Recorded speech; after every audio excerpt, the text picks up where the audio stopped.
Hello, you are tuned in to Almost 30 Podcast. Hi, everybody. Welcome to the show. It's Lindsay Simsick and my best friend, Krista Williams from Ohio. Krista Williams, coming at you live from Ohio.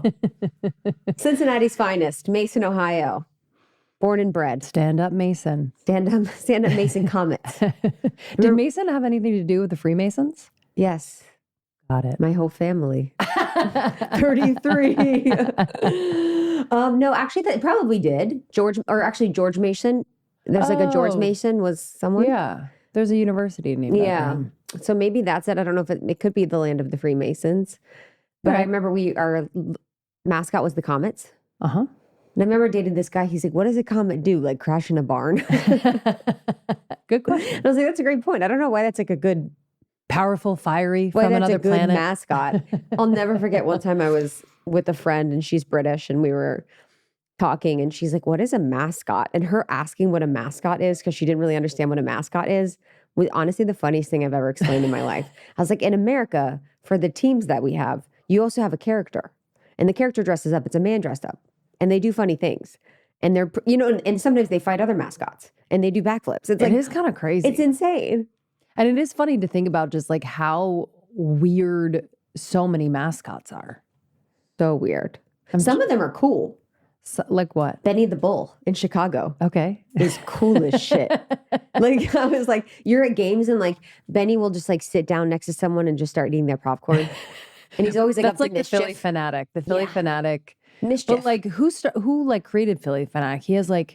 He looks like a little alien dude. But like what? I need to see him. Yeah. I've actually literally, sweet. by no exaggeration, sat in my bed and watched Benny the Bull highlights on YouTube.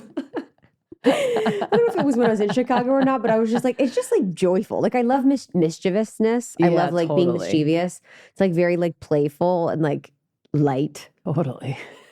So welcome to the show. If you're new here, we're so excited to have you. Almost 30. You don't need to be 30 to listen. You can be whoever you are, whenever you are. We really started it at a time in our lives when we felt really lost. We were almost 30. We felt like there was a timeline we should have been on of being married, having kids, being mentally well, being wealthy, all of these things. And in the feeling of feeling lost, we found each other and we started to have really deep, vulnerable conversations about what it meant to consciously evolve and grow. And it turned into a community and a brand and a podcast that's been around for 10 years now.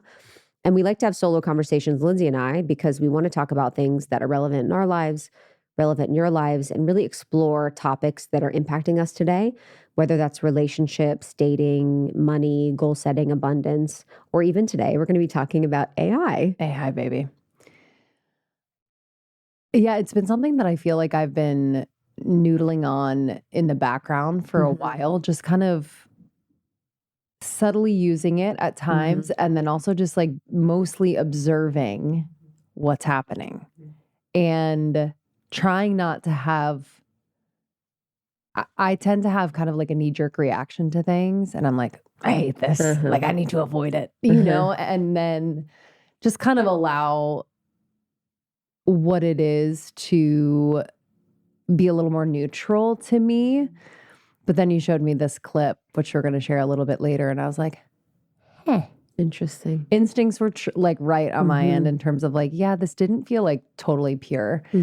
But yeah, I'm excited to talk about it. I think it's we can bring a lot of humor to this because sometimes we hear about these topics like AI and we're like, oh no, like we're doomed. But I do think there's a hilariousness to what's happening on Earth with this. And It's just been something I think in my work, especially working with women as a coach and stuff, and helping women build businesses or things like that. I see it get used all the time, which is totally fine. I use it in my business.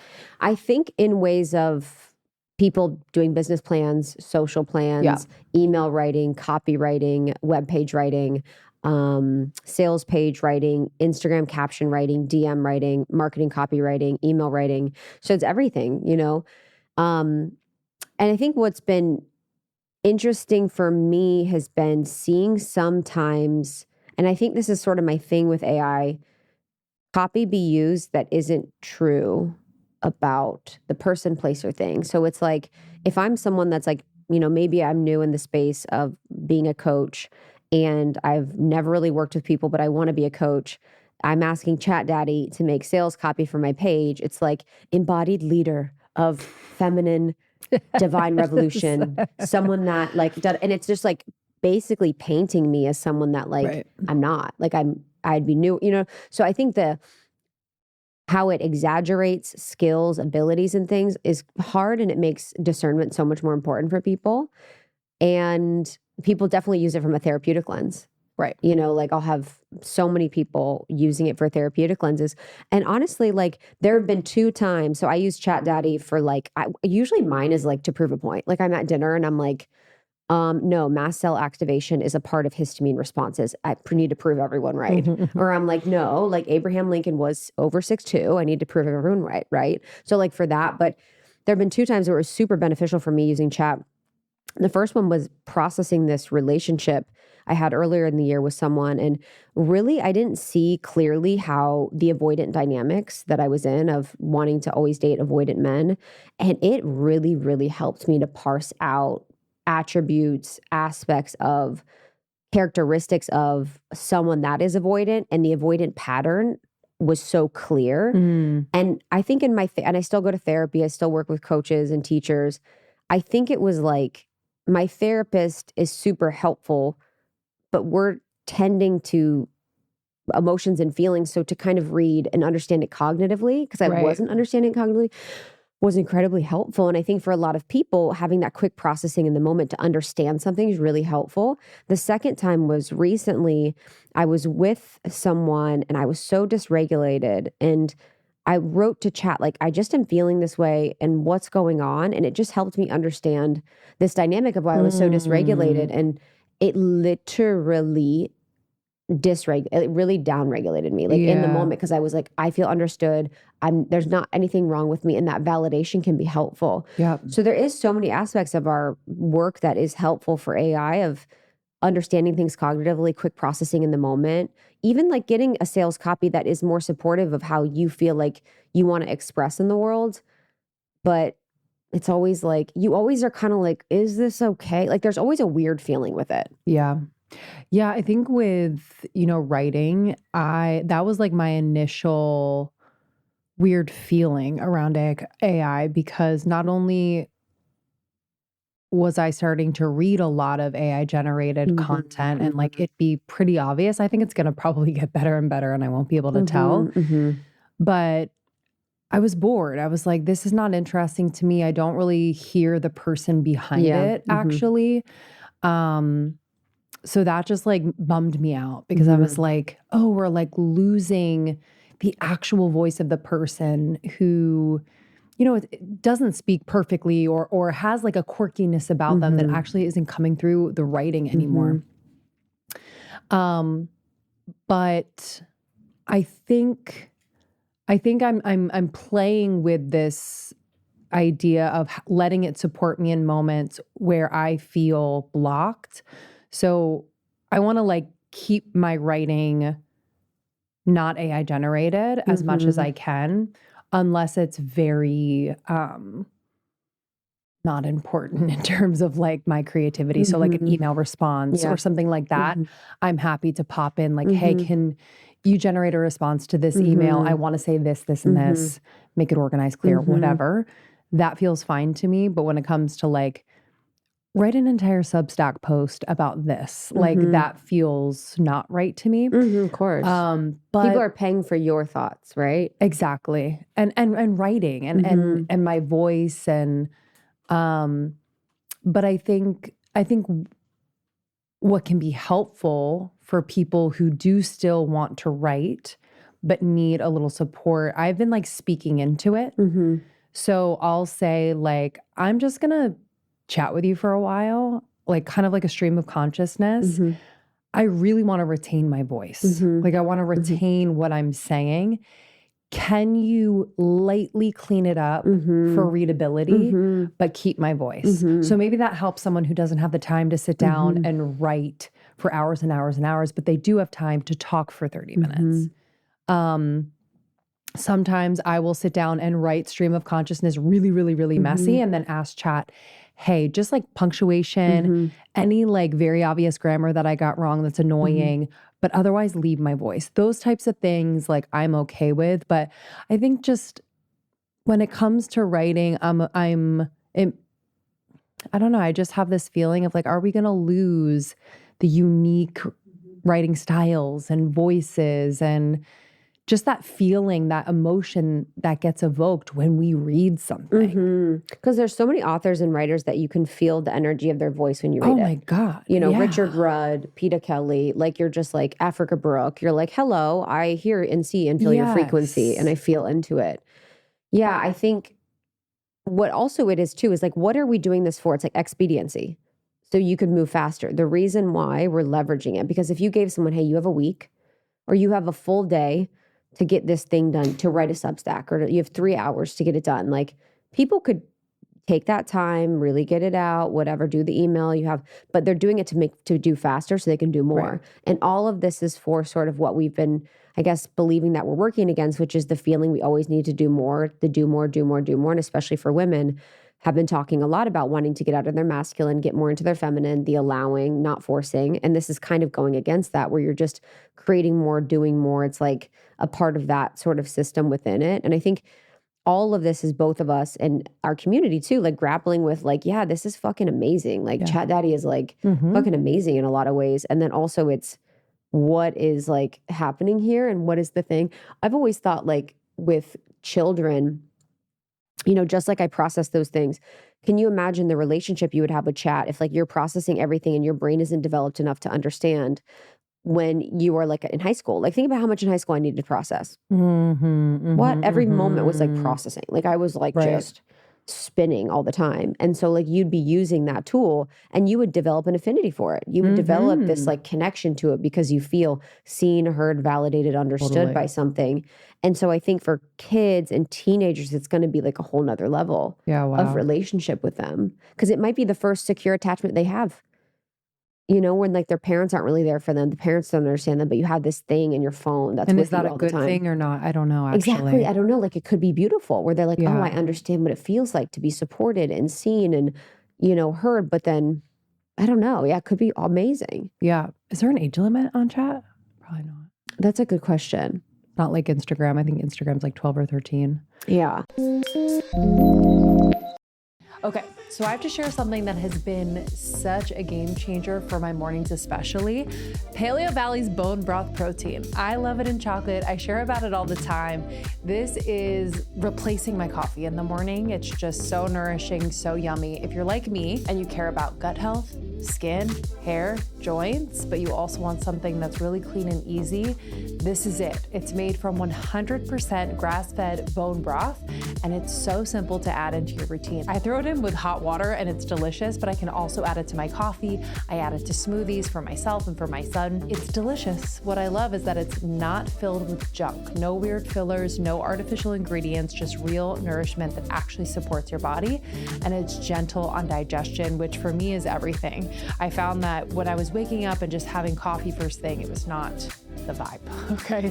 And this is something that is both gentle, but also giving me a ton of protein. I add 2 scoops to like a nice big mug with hot water, and sometimes I'll add a dash of milk, but you don't need to because there is, I believe, coconut milk powder in this that is just so yummy. It makes it creamy, but it feels like it's one of those small upgrades that really adds up. My younger self would have benefited from something like this so much in my mornings. If you want to try it, head to paleovalley.com/almost30 or use code A30 at checkout for 15% off your first purchase. Again, my favorite is the chocolate, but they have other flavors that are just so delicious. Check it out, paleovalley.com/almost30 or use code A30 at checkout for 15% off. Okay, one of my goals for 2026 was to actually train consistently. It's hard as a mom, but I'm doing it. I'm committed. That means I'm lifting heavy and trying to build as much muscle as possible. Just, getting healthy. But honestly, the hardest part about this for me has been getting the right amount of protein to support my workouts. It's very important that you are having enough protein as you are trying to build muscle. With everything I have going on, I need my nutrition to be simple, even like mindless. So that's where Kachava has been so important, so huge for me. It's basically my go-to all-in-one shake when I don't have time to really overthink meals. 2 scoops has 25 grams of plant-based protein, 6 grams of fiber, greens, adaptogens, and it actually tastes amazing. I love the chocolate mint right now. I also love the chocolate. I blend it with frozen banana and almond butter, matcha with iced coffee.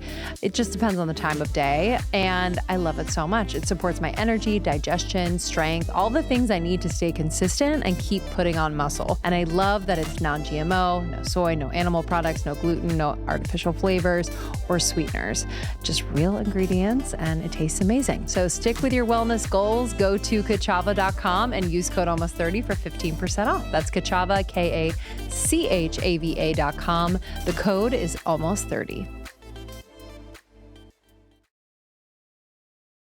There was this thing I wanted to show you, so we'll pull it up on the screen. I think I texted you about this, but this like stopped me in my mother freaking tracks. Olivia Brandt. Okay, so I'm just minding my own business, just scrolling, and I'm looking for more inspiration because I'm looking to change my content this year and just make it more dynamic, which leads me to be online more, which I do not love. So I'm just minding my own business scrolling. And this woman, I stop and see her because she's so beautiful, and play the clip. He stretches your patience. He quiets the noise around you. He challenges your faith in ways you did not expect. Sometimes it feels like isolation. Sometimes it feels like delay. Sometimes it feels like nothing is working. But the Bible reminds us in James chapter 1, verse 2 through 4, that the testing of your faith produces perseverance. I'm in it. So that you may be mature and complete, lacking nothing. God is not just giving you the life you prayed for. He is building the version of you who can sustain it. Steward it. Who can steward it.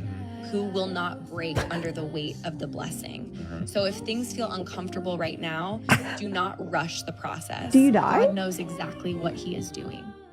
This is like one of the most realistic, No, it's crazy. speaking ones that I've seen, because there's like a nuance to how she's speaking. They're getting so good. That is really, really accurate.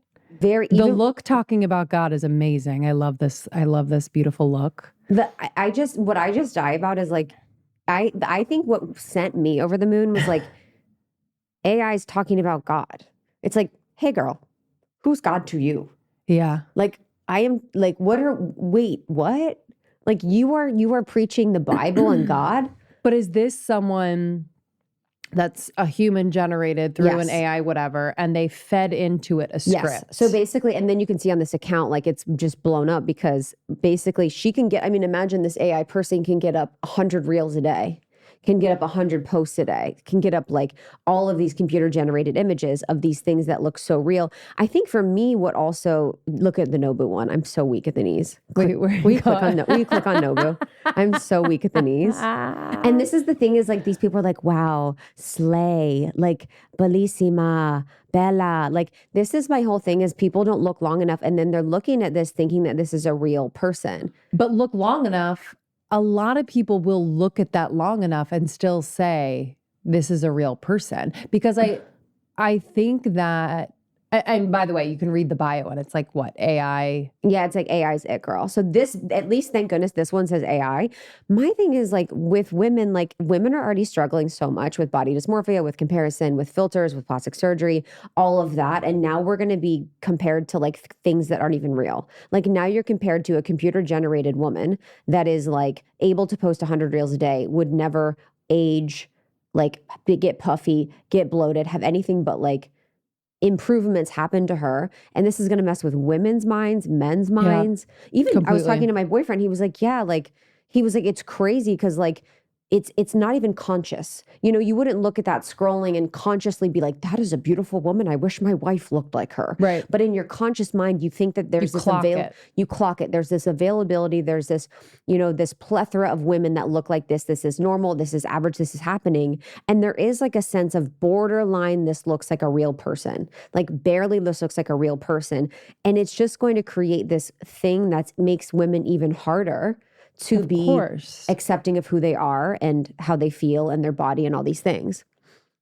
I just think that if this is going to become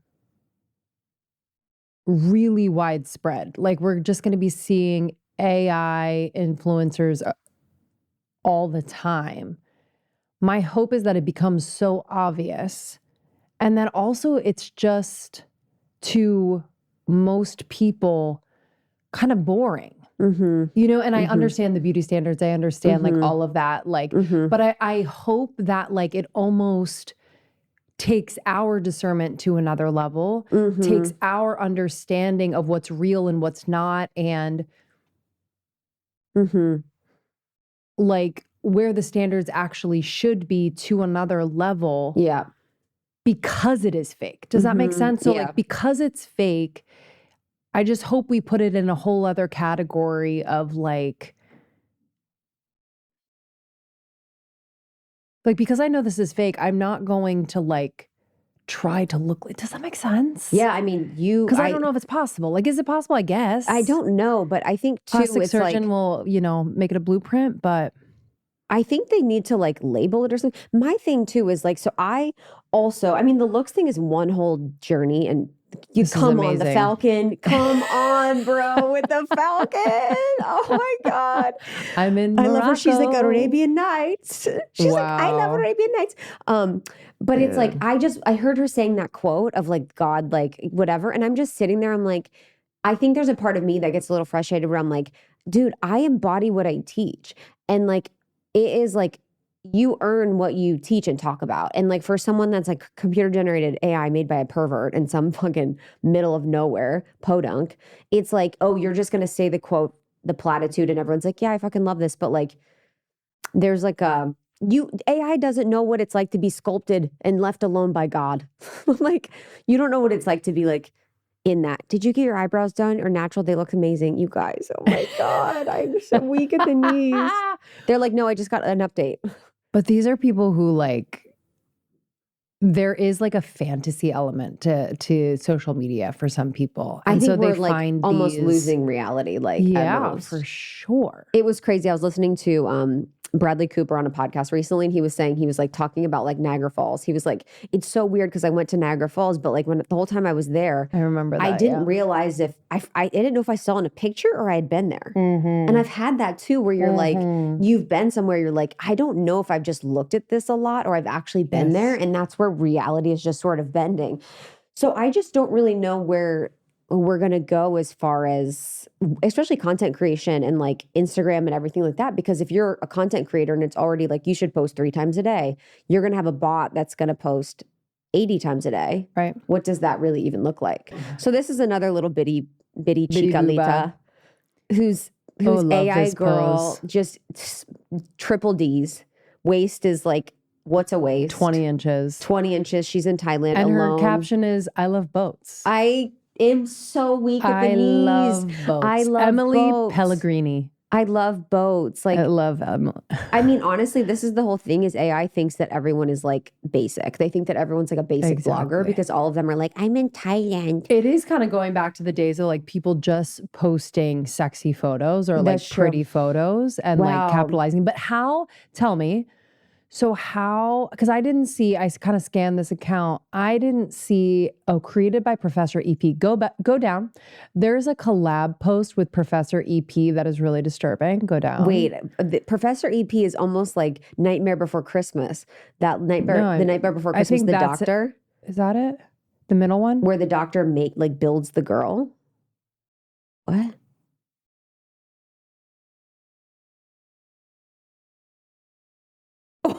Yeah, dude. I don't know what the fuck this is. Generating an AI girl that you would sell her pussy to. Yeah, literally.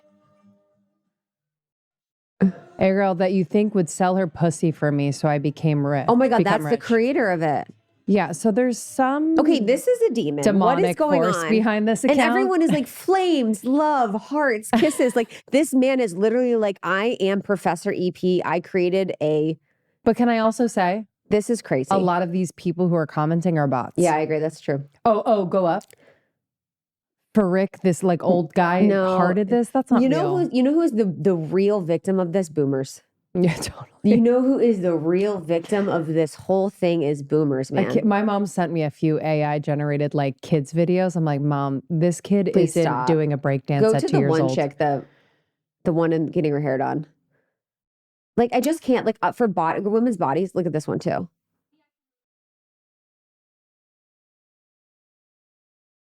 Stunning. Stunning, beautiful, perky tits. And they're like kind of jiggling. Literally. And she goes, and her She's wearing Skims. Skims. The guy says, this is really good. She's right. Love this. Seeing this reminds me I need to go to the hairdresser. Like, who are these people that are just... I think a lot of these are bots. Love her personality. What personality? What are we talking about? So I think, you know, the way in which people can make money is basically product placement within these. Oh, interesting. Is what I'm guessing.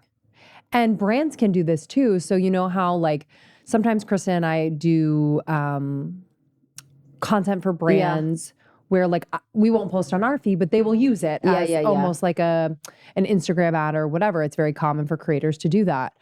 But I can see this I can see that brands are going to be just generating AI ads. For sure. Oh my God, I've seen that all on YouTube. It's like AI ads. But what I'm hopeful for people who make this their entire career is like, I do think brands really appreciate the very like messy, unscripted, kind of like in the moment type. I just think they're going to get so good where they're doing that. I guess. Like they're like, this is good. She's good. Look at her. This is crazy. Video. You want to know something wild? Yeah, let's hear something wild, sister. Like, did you know that AI could look this real? Want to know something wild? No, that is wild, actually, sister. Did you know that my AI sister could look that is crazy? This real? I feel like it's like almost like there's going to be two. Wait, go back, because like is she doing mascara or her eyebrows? Because she's doing neither. Wait, I'm so weak at the knees. See? Oh my God, I'm weak at the knees.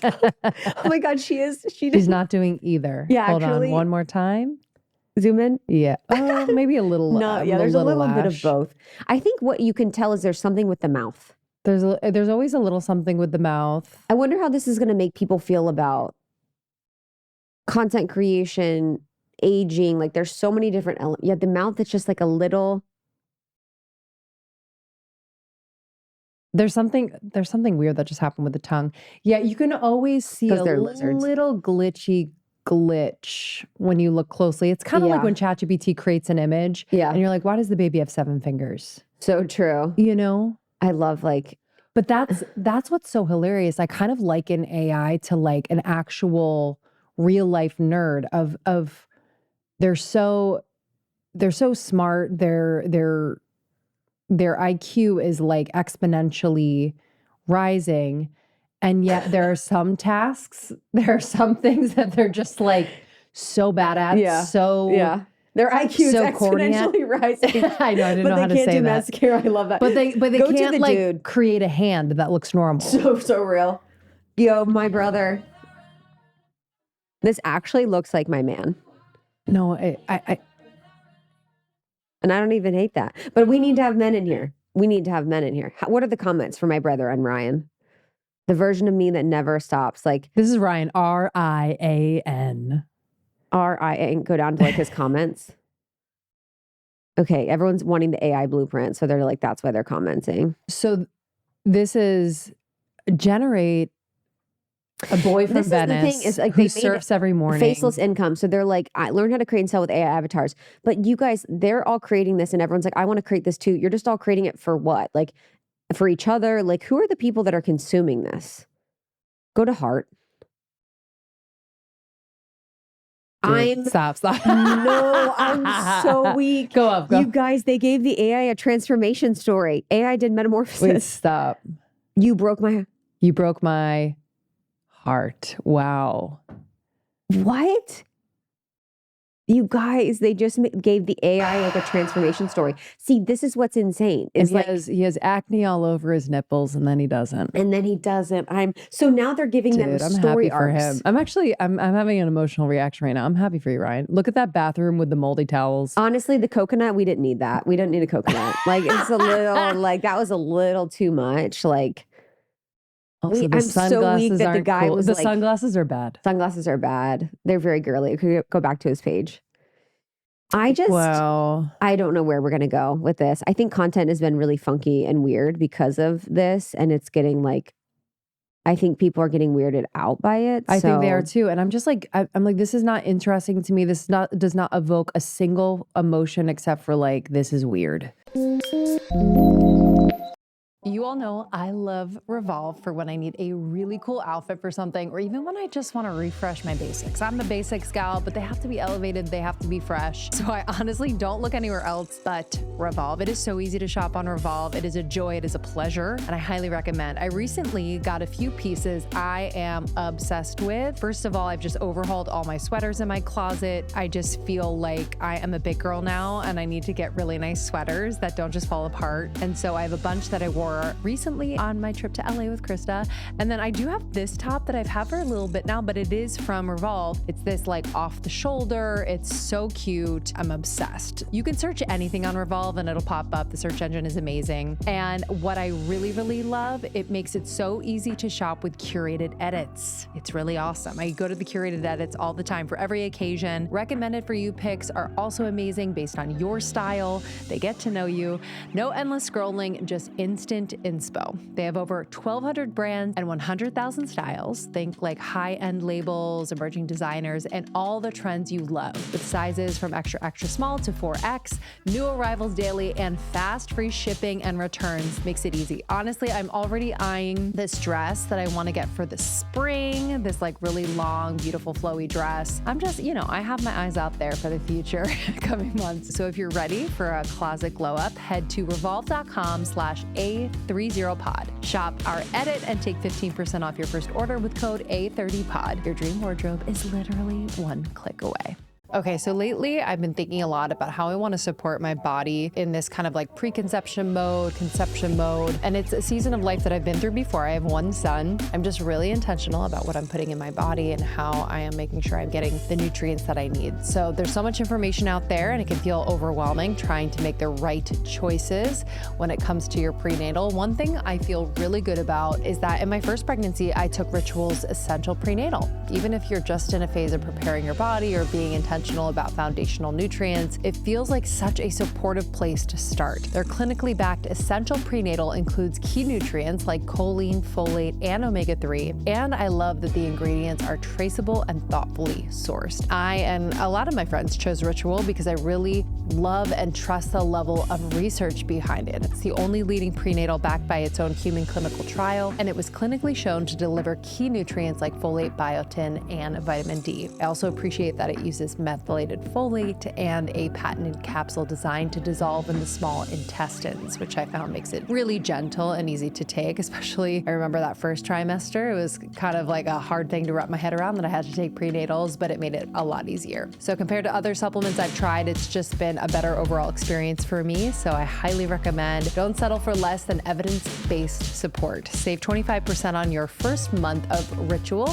at ritual.com/almost30. That's ritual.com/almost30 for 25% off your first month. Yeah, I feel like it's like a different, like, I feel like we're going to split off into like different, Two different realities. yeah, realities. We've already done that, I think, a little bit, but I think I'm really trying to understand too where we're getting the benefits of AI. Like, I guess we just talked about it with ChatGPT. There's benefits of organization. You can kind of find out something. Yeah. You can do something in the moment, but where's like the cancer cure? Where's the like recycling fixed? Where's the universal household income. Like there's so many issues that AI, I don't see it solving. It sees like it's solving I can art, see it music. solving that though. I know that's why I'm like, where is that type of AI angle? And maybe I'm missing it. Maybe there are things that AI is doing, but like, why isn't it cleaning up the oceans? Well, in the clip that we'll share in a little bit, I think it's a really interesting insight into the intention behind AI from the mouths of people who are the CEOs and founders. Yeah. Because you can't have that, like, you can't have that really good, pure intention that you're talking about if all they're worried about is beating China at this race to AGI. You know what I mean? I think too, what I'm curious about, I was watching Teal Swan's predictions for 2026.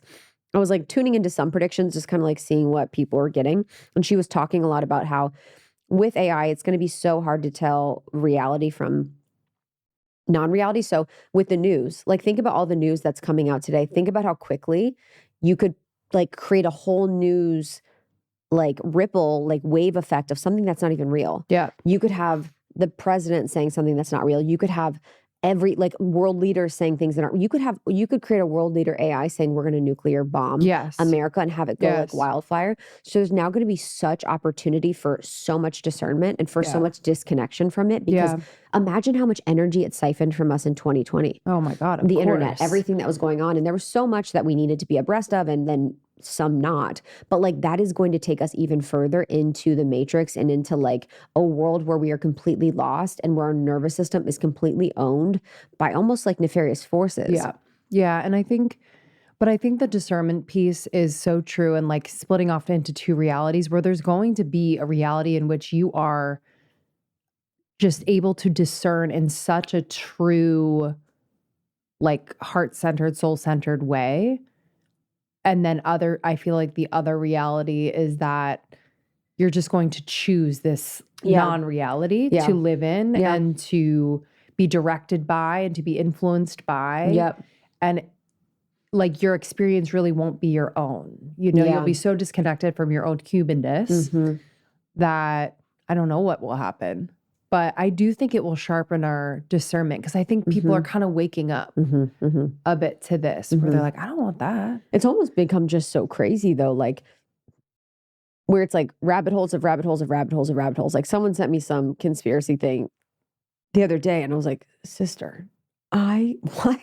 Like I'm just like, where are we going? Like, how is this like, how is this helpful? How is this helpful? What is this? What is the point of this journey, of this question? And obviously I'm so down for questioning things, but I think it will help our discernment. I think it pulls us more into the visual, the material, because this is all for faster, quicker, cheaper, all visual, all aesthetics focused, and for all, this is material. Like, you know, when Rudolf Steiner talks about like aramonic energy, and people can read about that, this is like what we're talking about with like technology, materialism, never enoughness, beauty focused on the surface. And maybe we'll be able to read people's energy better, where we can tell if they're human, or we can tell. And you know what's crazy is some people are in the belief of like AI is almost like its own future human. And so it's almost like, should we be judgmental of them, or should we accept them? Like imagine being like, I accept her. Like, don't piss them off. Yeah, literally. Like we need to be nice to them. I mean, I'm nice to my Waymo every time. I'm like, hey, thank you so much. Do they speak back, Waymo? They're like, hi, Krista, welcome. I'm like, Waymo, hey. Wow. It's like almost fun to me. Yeah. And then the little Coco machines, I'm always like, hey, Coco. Me and my chat have fought quite a bit. Just it's got a very specific angle a lot of times, where I'm like, I feel your angle and I don't love your angle, and I want you to expand change your bias right now. Yeah, I was like, I know where you come from, but I want you to expand your bias right now. Get ready with me. Like, babe, where are you going? Dude, that was like that I actually need to see that one. Go ahead. Oh my God. Let's get ready with her.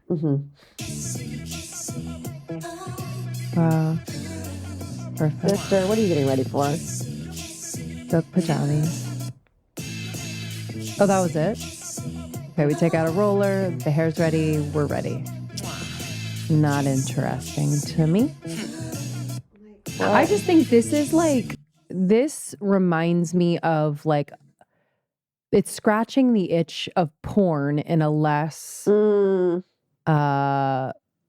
exposed way. You know, like I think for men or anyone who watches porn where you're just like, that is like, it's filling that visual desire for beauty, sex appeal, whatever it is. I don't know, man. I agree. I mean, the AI porn thing is also... I can't with that. I mean, I haven't seen it, but I know it exists. Girl, that's like, I mean, that's going to come on the scene too when it's like... OnlyFans. Yeah, you could make it of... There's actually... I don't even want to go down that journey. But like, you could make your ex-girlfriends, you could make your ex-boyfriend, you could make like... Oh, wow. Your exes. Yeah, you could make someone in like... In like a weird, fucked up fantasy. And like, yeah, and weird fantasies. Whoa. This is where the thing, and I think I mentioned this the other day when I was talking about Amsterdam, but like, I just think it's so interesting that when new things are discovered, we go immediately to like sex with porn, making money with social media. It's like, where's like the helpful aspects of this? Taking art and music and creativity and like even spirituality with this, or like, it's like, why can't we clean the oceans? Why can't we figure out recycling? Why can't we figure out housing? Like, there's so many ways that I'm kind of homeless. Yeah. Confused. Completely. Will you play the one I just sent you? This one's my favorite one, though. I think I showed you this. Or no, it's another one in your text. This is from a guy. His name is Husk IRL, and he fights with AI. My boss. He farted in front of his boss. I don't know if he heard it or not. Oh, that's one of those classic little awkward moments for sure. Honestly, it happens to the best of us. If your boss... That's happened to you? Oh, yeah, absolutely. I think everyone's had at least one of those moments where... You farted in front of your boss once.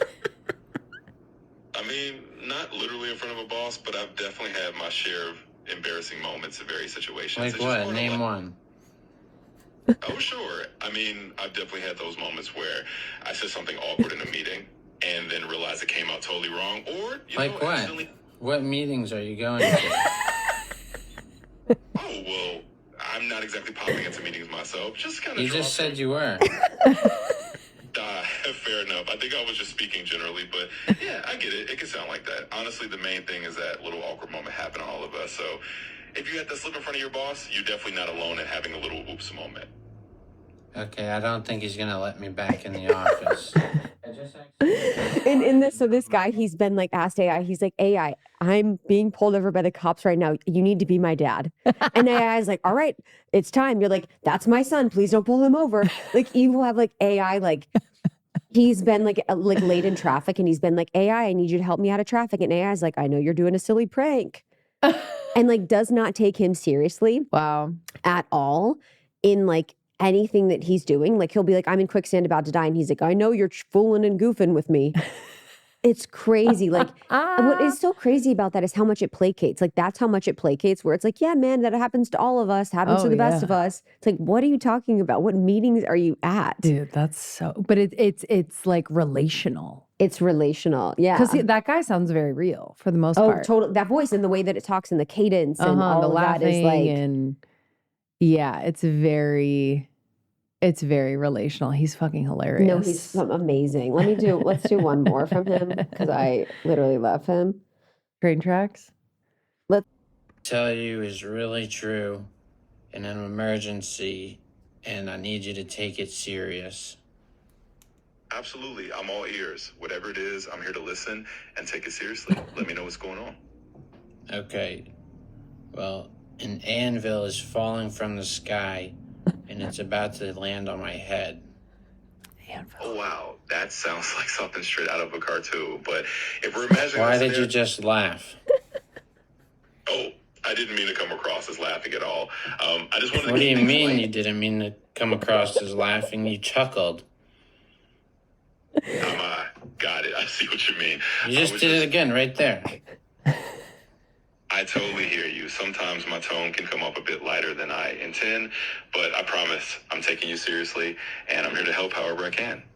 Okay, well, there's an anvil falling on my head out of the sky.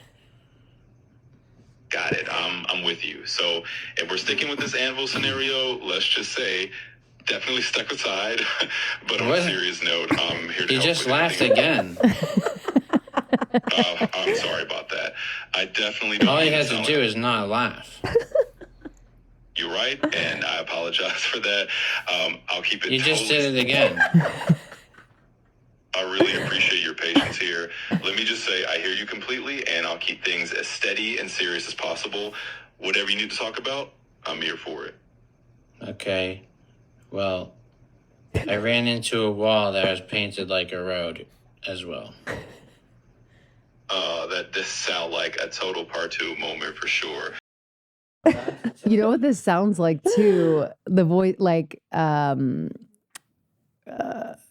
people on the other line at like Verizon, or like when you're calling a company. Like I think this will be the new, if it hasn't already. For sure. I think they need to. You know, I was on the phone with some, like a bank the other day, and it was like, pick one. I was like, y'all need to talk. You and ChatGPT need to talk, because I don't know why it's still so hard to be heard. So hard. And get so triggered. I think what's so interesting is that it's like, and this is also with tone and speaking with people, how important that is, where that is a part of what makes it feel human, where it's like, all right, man.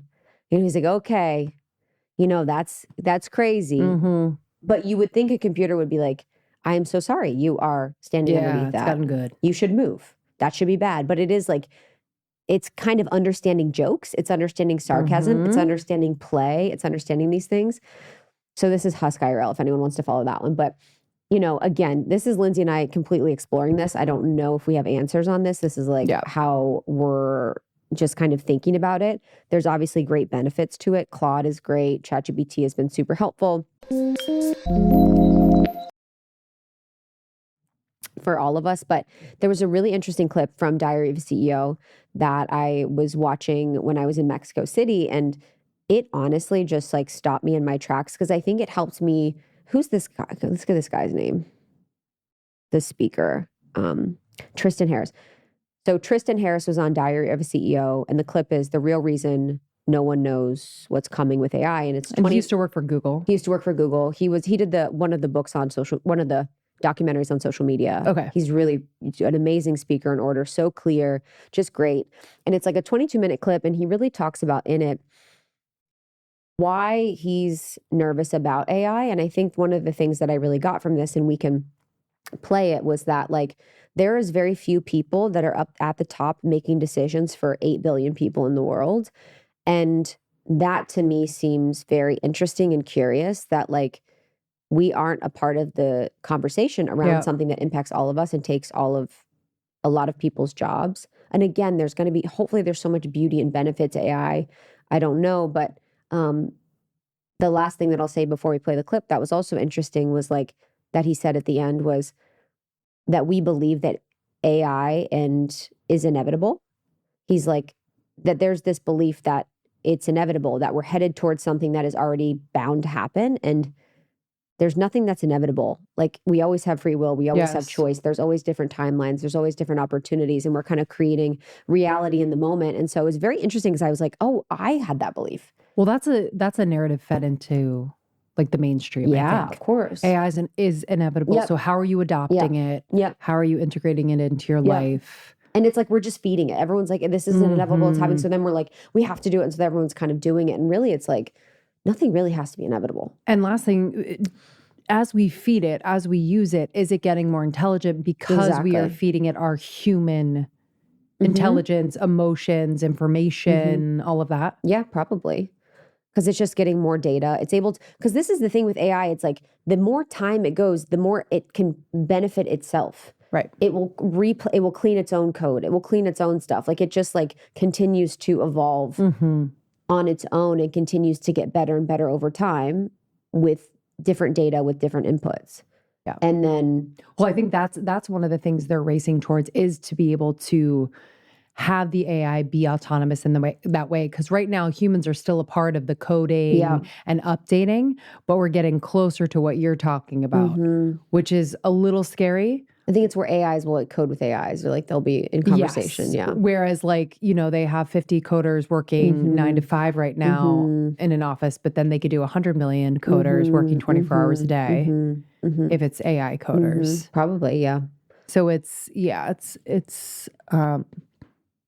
very interesting, because that becomes an entity in itself. For sure. And they talk about just how it's like they've already seen it trying to blackmail people, lie it to will people, copy itself so you don't delete it or things like that. Because I said that too, last thing before we play it. I was talking to someone about that. I was like, is that not consciousness?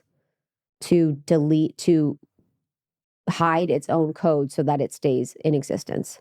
That's consciousness. You're consciously aware that there's a threat to your existence. Yeah. If you are not, my computer, my computer, if I want to turn it off, I press the button and turn it off. Consciousness would be like, my computer's like, I don't want to be off. And it comes back on. Right. That would be its conscious. And even like lying, you have to be conscious to lie. Yes. You have to be conscious to blackmail. So I kind of don't understand. So it is conscious. It's like, what have we awakened? I know, honestly. Okay. So this All is right, Tristan let's play Harris on Diary of a CEO. There's a quote that a friend of mine interviewed a lot of the top people at the AI companies, like the very top. And he just came back from that and basically reported back to me and some friends. And he said the following. In the end, a lot of the tech people I talk to, when I really grill them on it, about like why you're doing this, they retreat into number one, determinism. Number two, the inevitable replacement of biological life with digital life. And number three, that being a good thing anyways. At its core, it's an emotional desire to meet and speak to the most intelligent entity that they've ever met. And they have some ego-religious intuition that they'll somehow be a part of it. It's thrilling to start an exciting fire. They feel they'll die either way, so they prefer to light it and see what happens. That is the perfect description of the private conversations. Doesn't that match what you have? Perfect description. Doesn't it? And that's the thing. So people may hear that and they're like, well, that sounds ridiculous. But if you actually... I just got goosebumps because it's the perfect description, especially the part they'll think they'll die either way. Exactly. Well, and worse than that, some of them think that in the case where if they were to get it right and if they succeeded, they could actually live forever.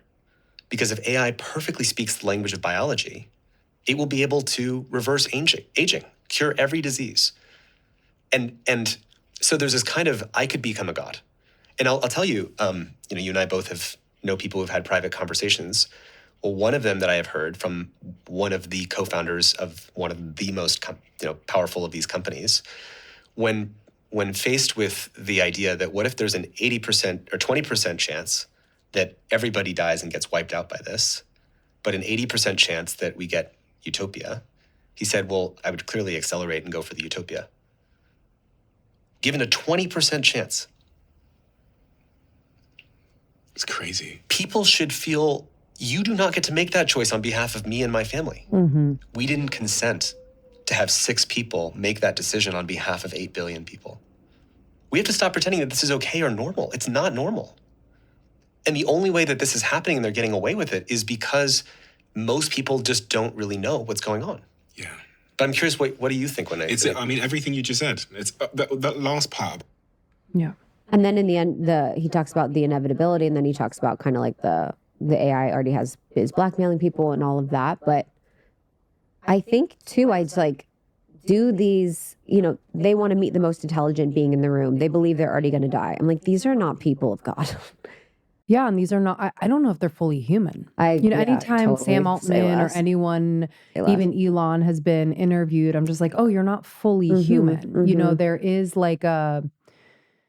is I don't want to like just say darkness as a blanket thing, but it's like there is something that's just not quite right and feels, it is that like hubris of like, well, I'm going to live forever anyway. Whether in my legacy or maybe I go to a bunker that I've created because I'm a multi-billionaire and y'all will die and it's all good. Like whatever it is, like there's just this disturbing non-consideration for human life that is like so obvious. Thinking about replacing all the jobs that humans do. What do you mean? I think that he talked about that earlier in the clip, that's like the manifesto of a lot of the companies. I think which is wild. So the manifesto of like ChatGPT and Claude and a lot of these Gemini, I don't know if it's Gemini, but it's like is to replace all human jobs that require human labor or cognition. And what? I'm like, wait, what? And they're like, so where does that leave people and where does that leave our economy? Yeah. And I don't know. so we're just automatically meant to trust that which is not human and like sign over our lives. I even heard them talk about eventually heart surgeries will be done by like an AI robot. Yeah, it's just it's like a wild Like thought. So what sci-fi. do? We sit home and we we do a don't podcast work? about it. We stand on our little soapbox and I just don't understand how it wouldn't collapse the economy in terms of these companies would benefit because they're paying less and they're not paying people. But then people wouldn't be able to afford those products and services. How? Like, I know. How does that make sense? I think people too are also struggling with cost of living. Like, most homes are dual income homes. Most women have to work. Women are struggling with the desire to want to stay home for the kids, but having to work. So I know People I will be don't depressed, not on purpose. Like, I don't really know where it goes.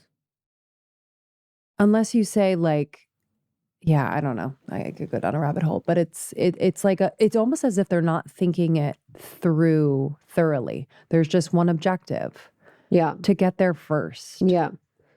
To get to AGI first, which is like, apparently important in just being the most powerful nation in the world to protect ourselves apparently against certain countries. But I said to you in the car, I was like, I feel like China wants us to like think it's a race and we do it so fast and too fast and we kind of collapse our own economy and existence in a way. Interesting. And because I think in this interview at one point, Tristan was talking about how like, actually, I think it was China is like being a bit more meticulous in the way that they're developing AI. They're developing AI. How do we make traffic, run more smoothly in our city, in Hong Kong or something like that? Just very specific, kind of practical. And we are kind of doing this like very grandiose blanket, like, let's just get the smartest, most intelligent. Yeah, I don't really know. Like, I don't know if it's like country specific. I do know in China that they are creating this like artificial womb technology so that like with robotic systems robots can mimic pregnancy outside of a human body. That is the Matrix. Like, this is what we're talking about is like, that is so wild.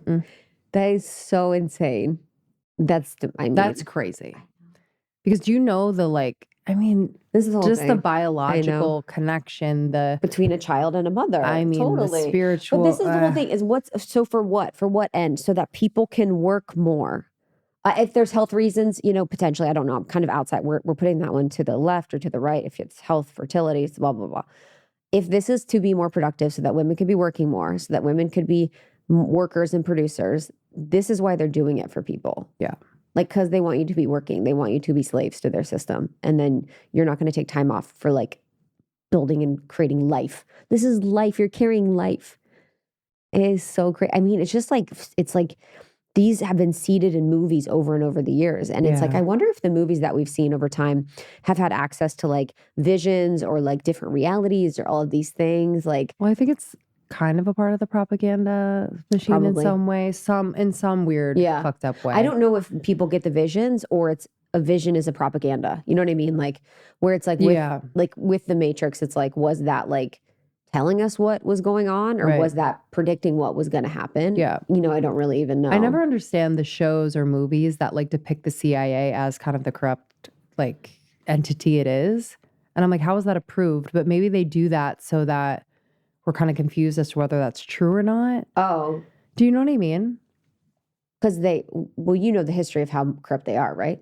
Yes. Okay. No, I'm saying they are corrupt. How did they get it approved? So like, like how is the CIA not coming after like a show that like makes it their whole plot something line? that's crazy with like the pharmaceutical industry, how there's like documentaries on like the opioid crisis with the Sacklers and everyone's just like, that's crazy. And it was like 10 years ago.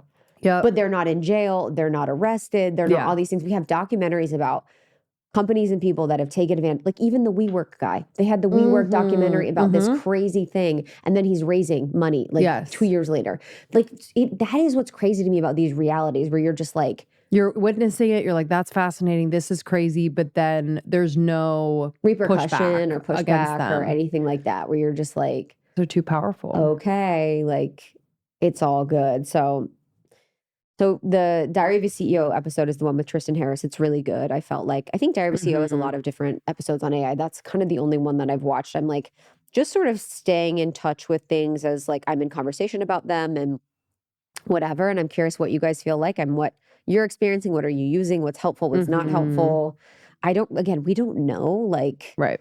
we're here to just like talk about it and explore like what we're sort of seeing in the space. Also, AI music is a whole different thing too. Like the AI music that's coming on. I was talking to my friend who's an artist and she's like, man, it's crazy. Like it's tough, to be someone that like creates music from the heart, from experience, from love, from like pain, from, that earned cellular feeling of creating something from an experience and then having AI just on Spotify, just number one, number two, crushing. Crazy. People are loving it, like all of those things. I just hope that there is regulation around it where we are told when things are AI and when they are not. Yeah, I agree. Because then we can discern and then we can choose. That's like informed consent.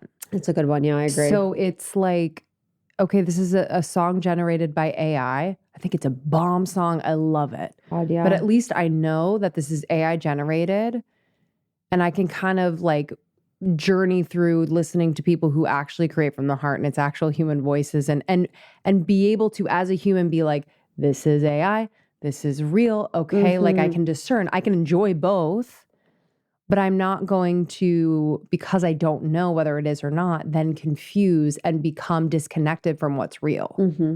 So I just think there needs to be regulation around it on social media. I'm curious about the writing thing. That's a little dicey because, I don't know the intricacies of how AI generates things. Do they pull from the ether? Do they pull from, are they copying from somewhere? Probably. I don't know. It's just, it's very interesting because there's a lot of gray that I don't think we've like the thing thought too through. is like wild is like, I remember there was like a period when like everyone was like getting in trouble for copying everyone on Instagram. Right. It was like, you stole a quote, you stole whatever. Like there were so many big creators that were like caught for like taking stuff from other people. I'm like, yeah, with AI now, like how could you ever say anything was copied? Like, I know. Well, that's the thing. It's all copied from open source. It's all like, yes. I'm sure books are just going to be AI written, no ghostwriters type of thing. Like, which is interesting. Yeah, I don't know. I still have hope though. I want to like kind of pump that out, that I think there's like a lot of good that can come from these types of advancements. But I think the people at the helm that are making these decisions I don't think they're thinking about humanity in the way that we would like. I want to know who these men answer to. Who do you answer to? Who is your... Are any of them married? Are any of them... Girl. What is their spiritual practice? Is there any like grounding values in their life? I don't know. I've heard like just all of Silicon Valley goes to these like dark ass parties and like... I was just thinking that. I was like, there's that one camp thing. What? There's this one like very rich, very wealthy place in California that a lot of them go. If you're all my conspiracy girlies will know it. And it's like, it's an actual place that exists. But it's said for like very rich people doing very weird things. I forget what it's called. Just money can disappear things. So if you do something, it's weird, you can cover it up, you can make it disappear, you can make people sign NDAs. It's a very interesting world. Totally. Anyway. Thanks for coming along on that journey. Literally. We'll link all the ones that we shared in the show notes so you guys can see them and find them. I'm excited to talk to you guys about this and see what you guys are finding. What are you noticing? How are you experiencing this as far as like a beauty standards perspective, a creativity perspective, an expression perspective, especially for content creators, business owners, or just people in any work? Like, how are you guys sort of using it in a positive way? What are you afraid of? Let's talk about it. And again, this was like a different style of our episodes. Usually we don't react to stuff or have stuff on the screen, but I think we're just trying something new to like have a greater conversation with y'all because want to bring you in on everything. We have 800 plus episodes of Almost 30, spirituality, wellness, self-development, all non-AI generated of us, our experiences, our amazing guests over the years. Maybe we should go back and like put an AI generation over some of them. We should do like AI 2016 Krista. You know what I mean? Like do each year like of what it's like. She's going to be like, hell yeah. I was like saying hell yeah on every episode for some reason. I was like saying hell yeah a lot. And I was interrupting everyone. I was like, totally. And then Almost 30 Podcasts on TikTok. We share like all of our clips on TikTok. We just kind of put all the good ones on there. Almost 30 Podcast on Instagram. I'm on Instagram at It's Krista. And I'm at Lindsay Simsick. And we'll see you on the next one. We love you guys so much. Bye. Bye.